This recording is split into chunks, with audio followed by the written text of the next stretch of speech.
The Old Gunn Church, a true account, as told by Sarah Mitchell in October 2024. Growing up in Charleston, I had heard all the typical Southern ghost stories. Every old plantation house has its resident spirit, every cemetery its wandering souls. But I was always the skeptic in the group. You know, the one rolling my eyes when friends shared their true paranormal experiences over sweet tea on a summer evening. That changed last September when I took a job as a freelance photographer for South Carolina Historical Society. The assignment seemed straightforward enough: document abandoned religious structures throughout the Low Country for an upcoming book about forgotten sacred places. The pay was decent, and I was always drawn to the melancholy beauty of decay, so I accepted without hesitation. The list included about 15 locations scattered across the coastal counties. Most were typically crumbling Methodist churches with caved in roofs, Baptist chapels slowly being consumed by kudzu, a few Catholic missions from the colonial period, but one entry caught my attention: the Old Gunn Church. Built in 1847, abandoned in 1963. Exact location uncertain. Consult local records. The uncertainty intrigued me. In an age where every building has a GPS coordinate, how does a church simply become lost? I spent 3 days in the Collection County Courthouse digging through property records, tax assessments, and historical maps. The trail was frustratingly cold until I met Miss Eleanor Pratt, a volunteer at the County Historical Society who had lived in the area her entire 87 years. "Oh, you don't want to go looking for that place," she said. When I mentioned the Old Gun Church, her reaction was immediate and visceral. She actually took a step back from me. Nothing good ever happened there, and nothing good comes from visiting it. When I pressed for details, Mrs. Pratt became evasive. She mentioned something about a tragic end and folks who went missing, but wouldn't elaborate. What she did provide was a rough location about 8 miles northwest of Walterboro, down a series of dirt roads that most people have sense enough to avoid. I should have heeded her warning. The drive out there took longer than expected. My GPS signal lost about 5 miles from the main highway, and the dirt road Mrs. Pratt had described were barely more than overgrown paths. Spanish moss hung so thick from the live oaks that it created a canopy overhead, blocking out much of the late afternoon sun. The deeper I drove into the swamp, the more isolated I felt. No power lines, no cell towers, no signs of modern civilization. I was beginning to think I'd taken a wrong turn when I spotted it through the trees. A glimpse of withered white clapboard siding and a crooked steeple. The Old Gun Church sat in a clearing about 50 yards off the road, surrounded by a wrought iron fence that had mostly collapsed from the rust and the relentless growth of resurrecting fern and wild grapevines. My first impression was one of profound sadness. The church wasn't abandoned, it felt forsaken, paint peeled from its walls in long, lustrous stripes. The front steps had partially collapsed, and several windows were boarded up with rotten plywood. But the structure itself remained intact, which surprised me. Most buildings abandoned for 60 years would have succumbed to the elements by now. I parked my car and gathered my equipment: two cameras, a tripod, a bag of lenses. The afternoon was usually quiet. No birds, songs, no insects buzz, no wind through the trees. Even my footsteps seemed muffled as I approached the fence.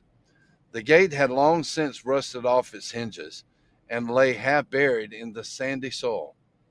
I stepped carefully over the threshold, noting how the temperature seemed to drop several degrees within the churchyard. Probably just the shade, I told myself, though the rational explanation felt insufficient. The church's facade was more striking up close. Despite the decay, I could see traces of its former beauty, delicate Gothic revival details, hand carved wooden trim, stained glass windows that had somehow survived the decades. Above the main entrance, a wooden sign hung askew: Gunn Memorial Church, founded 1847. Where the weary find rest, I spent the first hour circling the building, taking exterior shots from different angles. The late afternoon light was perfect for photography, the casting long shadows that emphasized the church's haunting beauty. But as I worked, I couldn't shake the feeling that I was being watched. Several times I turned suddenly, certain I'd glimpsed movement in my peripheral vision, but the churchyard remained empty. The front door was secured with a heavy chain and a padlock, but the lock was old and corroded. After a few minutes of working with my multi tool, it fell apart in my hands. The door swung open with a groan. It seemed to echo through the surrounding woods. The interior took my breath away. Unlike the exterior, which showed clear signs of deterioration, the inside of the church was remarkably well preserved. 24 wooden pews sat arranged in perfect rows, facing a simple altar topped at the plain wooden cross. Dust motes danced in the colored light streaming through the stained glass windows, creating an almost eerie atmosphere. But something felt wrong. The silence was too complete, too heavy, and there was a smell, not the mustiness I had expected from long closed building, but something else, something organic and unpleasant that I couldn't quite identify. I began photographing the interior, starting with the wide shots of the nave and altar. The old floorboards creaked ominously under my feet, and I had to step carefully to avoid areas where the wood looked particularly warped or rotten. As I worked, I noticed details that seemed oddly out of place. The hymn books were still in pew racks, but they were arranged too neatly, as if someone had recently organized them. A few pages were bookmarked with faded ribbon markers, and when I opened one, I found that someone had circled certain passages in pencil. The markings looked fresh, which made no sense. Who would have been here recently to mark up an old hymn book? The altar held another mystery. Three white candles sat on brass holders, their wicks black with recent use. Wax had pulled at their bases, but the pulls were still soft to the touch. Someone had lit these candles within the last few days, maybe even hours. I tried to rationalize what I was seeing. Perhaps local teenagers used the church as a hangout spot. Maybe homeless people had been sheltering here, but the explanations felt hollow. The church didn't feel like a place where people would want to spend time. It felt like a place where people would want to leave as quickly as possible. As I photographed the altar, I noticed something else: a wooden door to the left of the pulpit, partially hidden behind a faded velvet curtain. I hadn't seen it from the main aisle, but from this angle, it was clearly visible. The door was slightly ajar, and beyond it, I could see the beginning of a narrow staircase leading down to the darkness. Common sense told me to leave the basement for another day. The sun was getting low, and I had already captured plenty of material. But curiosity got the better of me. I'd come this far, and I wanted to document the entire building. I retrieved a small LED flashlight from my camera bag and approached the door. It opened easily, revealing a steep wooden staircase that descended into the church basement. The air that rose from below was noticeably colder and carried that strange organic smell more strongly now than before. The stairs creaked with each step that I had to grip the rough wooden railing to maintain my balance. After halfway down, my flashlight began to flicker. I tapped it against my palm and the beam steadied, but the light seemed weaker than before. The basement was larger than I had expected, running the full length of the church.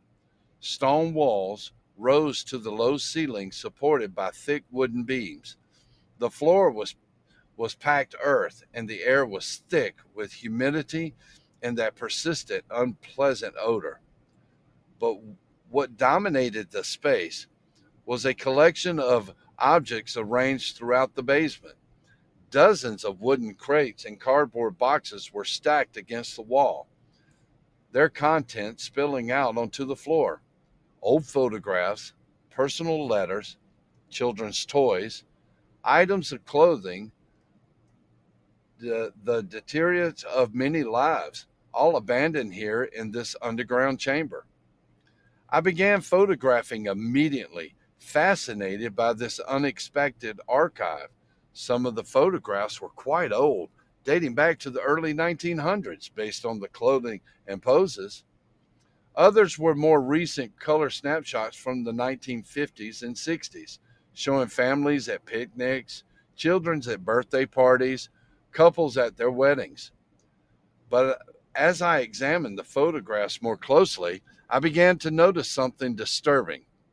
Many of the people in the pictures looked distressed. Even in what had been happy moments, their smiles seemed forced. Their eyes held a quality of desperation or fear. And in several of the photographs, I could see the Old Gunn Church in the background, as if these people had some connection to this place. The personal letters were even more unsettling. Most were addressed to someone named Pastor Gunn, and their detailed various personal struggles, financial troubles, family problems, and failing health. But the tone of the letters was odd, almost pleading. People were just seeking spiritual guidance. They were begging for help, for intervention of some kind of salvation that seemed desperately urgent. One letter dated August 15, 1963, caught my attention. Dear Pastor Gunn, I can't sleep anymore. Every night I hear them calling me, just like you said I would. My family thinks I'm losing my mind, but I know what I heard in the church that night. I know what you showed us. Please tell me what to do. I can't go on like this much longer. The voices are getting louder, and I'm afraid of what they're asking me to do. Please help me. Please make it stop. The letter was signed Margaret, but the last name was ineligible due to the water damage. I photographed the letter and several others like it, but my hands were starting to shake. The temperature in the basement seemed to be dropping, and that smell was getting stronger. I was also becoming aware of sound, a low humming or vibrating that seemed to come from the walls themselves. I should have left then. Every instinct I had was screaming at me to get out of that basement, out of that church, and as far away from that place as possible. But I was committed to documenting everything, and there was one more area I hadn't explored yet. At the far end of the basement, beyond the stacks of boxes and personal effects, there was another door. This one was made of heavy wood reinforced with iron bands, and it stood slightly open. The humming sound was definitely coming from whatever lay beyond that door. I approached slowly, my flashlight beam dancing nervously ahead of me. The door opened onto a narrow stone corridor that extended beyond the range of my light. The walls were rough hewn stone, and the ceiling was so low I had to duck my head to proceed. The corridor ended in a circular chamber about 12 feet in diameter. The walls were lined with stone shelves, and on these shelves sat hundreds of glass jars filled with what looked like preserved specimens. My flashlight beam revealed pickled organs, tissue samples, and other biological materials I couldn't identify. In the center of the chamber stood a wooden table, stained dark with what could only be blood. But it was the wall directly opposite the entrance that made my blood run cold. Carved into the stone in the letters, 2 feet tall, were the words, "Where the weary find rest." Below that inscription, hundreds of names were etched into the stone in smaller letters. Some were so old they were barely legible, but others looked fresh, as if they had been carved recently. I reorganized several names from the letters. I found Margaret Holbrook, James Whitmore, Susan Dale.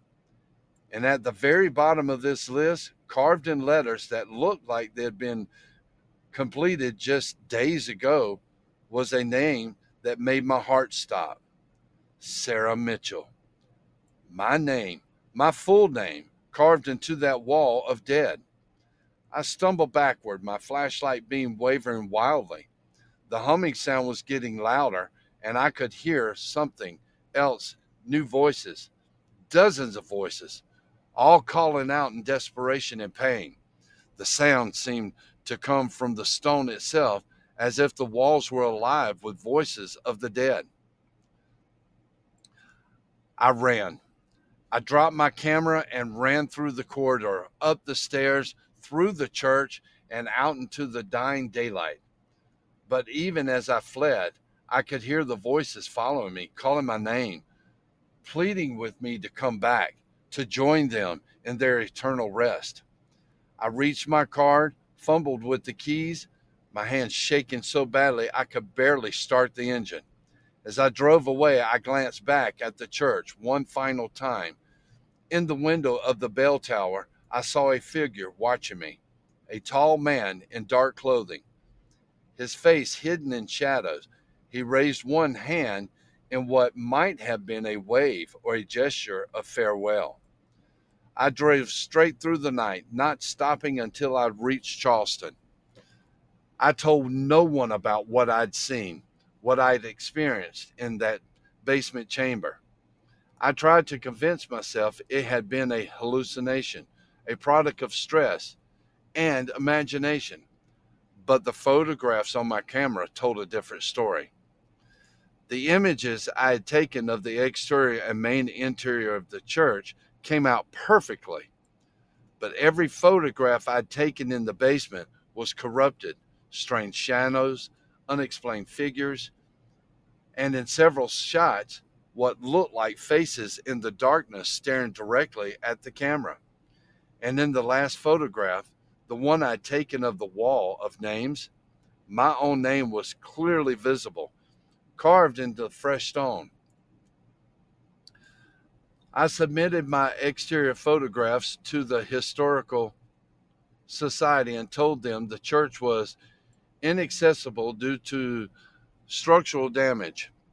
I kept the basement photographs to myself, unable to explain what they showed or how they had been corrupted. That should have been the end of it. But over the following weeks, I began to notice changes in my life. I started having vivid dreams about the church, dreams where I was standing in that basement chamber, surrounded by voices of the dead. I would wake up exhausted, as if I'd spent the night wandering through dark corridors instead of sleeping in my own bed. My health began to deteriorate. I lost weight, couldn't concentrate on work, and developed a persistent cough that no doctor could diagnose. My friends and family grew concerned, but I couldn't explain what was happening to me. How could I tell them that I was slowly wasting away because I'd seen my name carved on the wall of dead? The voices started about a month after my visit to the church. At first, I heard them only in my dreams, but gradually they began to intrude into my waking hours. Whispers in empty rooms, my name being called when no one was there, the sound of weeping coming from the walls of my apartment. I tried to research the church to find some rational explanation for what I experienced. What I discovered was worse than I'd imagined. The Old Gunn Church hadn't been abandoned due to declining membership or financial troubles. It had been closed by the state in 1963 after a series of unexplained deaths among the congregation. Pastor Jeremiah Gunn had arrived in Collection County in 1847 and built his church with the promise of providing rest for the weary. Over the following decades, people from throughout the region came to him seeking help with their troubles. Many of them disappeared shortly after their visits, but those who remained spoke of finding peace through Pastor Gunn's unique form of spiritual guidance. The truth emerged in 1963 when a concerned family member forced authorities to investigate the church. What they found in the basement was evidence of ritualistic activities, preserved human remains, and a congregation that had been systematically murdered over the course of more than a century. Pastor Gunn himself was never found, but his followers were discovered in various states of decomposition in the basement chamber. The church was officially closed, but efforts to demolish it failed repeatedly. Work crews reported equipment failures, unexplained accidents, and a sense of overwhelming dread that made it impossible to complete the job. Eventually, the authority gave up and simply left the building to decay, hoping that time would accomplish what human efforts could not. But the church didn't decay. It waited, and according to the few reports I could find, people still occasionally went missing in the area around the Old Gunn Church. Hikers, hunters, teenagers looking for a thrill, they would venture into those woods and never return. As I write this, it's been 3 months since my visit to the church. The voices are constant now, and I can feel my strength ebbing away with each passing day. My reflection in the mirror shows a stranger, hollow eyed, gaunt, marked by an exhaustion that no amount of sleep can cure. I know what's happening to me. I know where this is leading. The church didn't just show me my name carved in the stone, it claimed me. I'm becoming one of Pastor Gunn's congregation, one of the weary souls who sought rest and found something far more permanent. Last night I dreamed I was back in the basement chamber, but this time I wasn't alone. The shelves were no longer filled with jars of preserved specimens. They were lined with people, dozens of people, all standing perfectly still with their eyes closed. They were waiting, just as I was waiting now. I can feel the pull getting stronger each day. The church wants me to return to take my place among the faithful, and I'm growing too weak to resist. The voices promise peace, promise rest, promise an end to the exhaustion that has consumed my life. I'm writing this account as a warning, though I suspect it will do little good. The Old Gun Church is still there, still waiting in its clearing surrounded by Spanish moss and silence. And Pastor Gunn is still gathering his flock, still promising rest to the weary. If you're reading this, if you heard of the Gunn Church, please don't go looking for it. Don't let curiosity override your common sense the way I did. Some places are abandoned for a reason. Some places of rest are not what they seem. The voices are calling to me again. They're telling me it's time to come home, time to join the congregation of eternal service.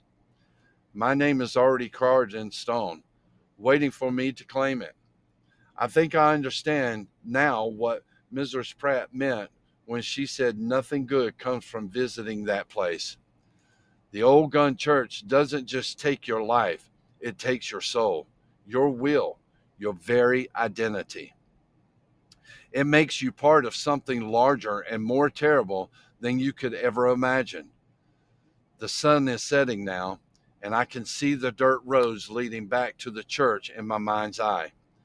The Spanish oak is swaying in the breeze, and somewhere in the distance, I can hear the sound of church bells calling the faithful to worship. I'm going back tonight. I have to. The voices won't let me rest until I do. If anyone finds this account, please don't try to follow me. Don't try to find the Old Gunn Church. Let it remain lost in the woods where it belongs. Some stories are meant to end in darkness, and some mysteries are better left unresolved. The weary will find their rest, just as Pastor Gunn promised, but it's not the kind of rest anyone would choose if they truly understand what it meant. The bells are getting louder now. It's time to go home.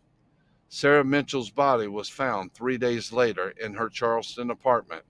The official cause of death was listed as sudden cardiac arrest, though she was only 28 years old with no history of heart problems. Her camera was discovered on her desk containing photographs of an abandoned church that authorities have been unable to locate despite extensive searches of the collection county area. Her final journal entry was dated October 5, 2024. Search teams have found no trace of the Old Gunn Church, and county records show no building by that name in the area where Mitchell claimed to have found it. The South Carolina Historical Society has no record of commissioning a photography survey of abandoned religious structures. Local residents continue to report the occasional disappearance of hikers and hunters in the woods northwest of Walterboro, but these incidents are attributed to the hazardous terrain and abundant wildlife in the region. The case of Sarah Mitchell remains unsolved. Mrs. Eleanor Pratt, when contacted by investigators, denied any knowledge of Sarah Mitchell or the Old Gunn Church. I've lived in this county all my life, she told police. There's never been any church by that name around here, and I remember I met a young photographer asking about the old buildings. I have a very good memory for faces. The mystery of Sarah Mitchell's death and Old Gunn Church remains unexplained, filed away in a growing collection of unsolved cases that plague the South Carolina Low County. But on quiet nights when the wind moves through the Spanish moss and the shadows grow long between the trees, local residents sometimes report hearing the distant sound of church bells calling the faithful to worship, and occasionally someone will venture into the woods northwest of Walterboro and never return, adding another name to the long list of those who have found their rest in the darkness of the South Carolina swamps. Hey everyone, thanks so much for listening. If you enjoyed the video, please hit that like and subscribe button, and then share with your friends. Your support helps us grow and create even more awesome content. We appreciate you being part of the journey. Here are a couple more videos for you to check out.